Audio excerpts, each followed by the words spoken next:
जीजाजी पाँव लागी। दूध तोरा बहन के फिर आ गो।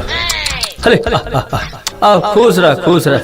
जीजाजी दीदी को लेने आए हैं। तोरा धक्का लग जाओ, लेने आए हैं। जीजाजी दीदी को अपने घर ले जाने आए हैं। तो तू दीदी को घर ले जाने आया है तो हम दिल्ली से काची है प्याज छिले आए हैं। होली में पागल हो गया है कि तू? ए जीजाजी हमको मम्मी पापा ने बोले हैं कि जाओ दीदी को घर ले आओ। तोर पापा की बोलते एकरा बेटी के अभी ले हमार घड़ी दिल के हो रे। तीन बहन के रेडियो का हालत देबे रे दिल के हो रे। उ की बोलते एकरा बेटी के गरिया मत सुनाओ हमरा। जीजाजी ऐसे मत बोलिए, हमारा भी रेपुटेशन है। रेपुटेशन है, रेपुटेशन है गना जैसे।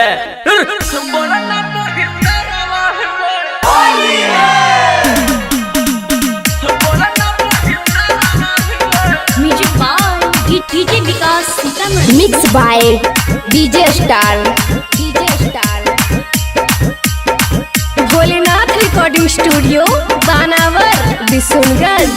हे रे होलिया में मौगी के लेके जो न छोटका सरवा रे। अरे होलिया में मौगी के लेके जो न नहीं हरवा रे। अरे के गरा में रंगवा डलवई बोल ना बहिन फरवा रे। अरे के गरा में रंगवा डलवई बोल ना बहिन फरवा रे। अरे होलिया में छोड़ के अलियै दिल्ली शहरवा रे। मौगी एला छोड़ के अलियै दिल्ली शहरवा रे। अरे के गरा में रंगवा डलवई बोल ना बहिन फरवा रे। अरे के गरा में रंगवा डलवई बोल ना बहिन दरवा रे।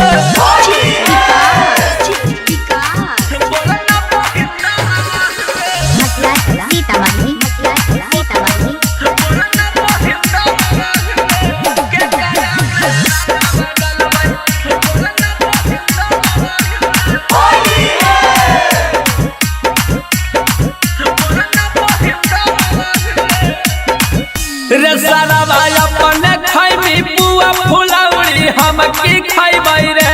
लेके जाही होली में मौगी के हम की झाल बजेबै रे।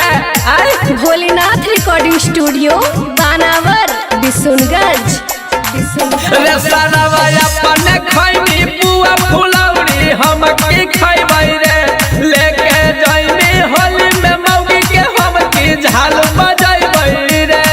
अरे मार के माथवा फाड़ी देबो बहिन छिनरवा रे। मार के माथवा फाड़ी देबो बहिन छिनरवा रे। अरे के गरा में रंगवा डलवै बोल ना बहिन फरवा रे। अरे के गरा में रंगवा डलवै बोल ना बहिन फरवा रे। बोल ना बहिन फरवा रे।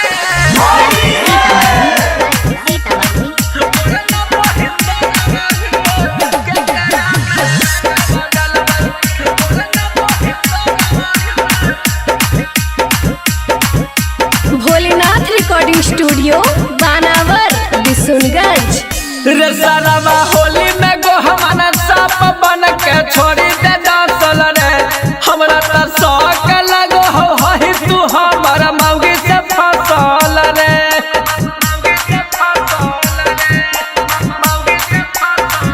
रे सारावा होली में गो हमारा साप बन के छोड़ी दे दासल रे। हमरा त शौक लगो हो हई तू अपन बहिनिया से फसल रे। कुंदन बिहारी के भी गाल न जतरवा रे।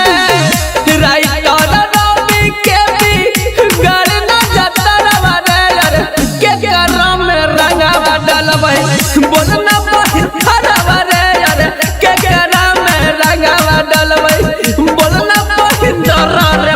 बोले रे तेरा बहिन के गरा में डलवै गए।